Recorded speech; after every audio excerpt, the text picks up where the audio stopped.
এই যে সাম্বা, হ্যাঁ পন্টো, পন্টো পন্টো, আমাদের বিড়াল নাম ছিল পন্টো।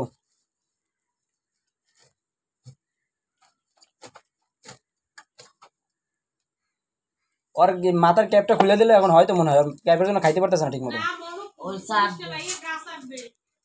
ওই এক কামই হয়েছে উল্টো পাল্টা সব।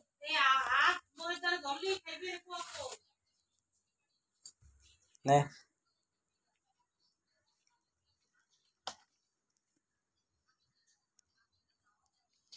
বিড়ালটা যখন কুকুরে কামড় দিছে, ডাক্তার দেখানোর জন্য কি যে প্রেশানিতে ছিলাম, বাসা সবাই ছিল, কিন্তু এখন অনেক সুস্থ আছে। প্রায় 17 দিন হয়েছে, কোনো জলতঙ্ক কোনো সমস্যা হয় নাই।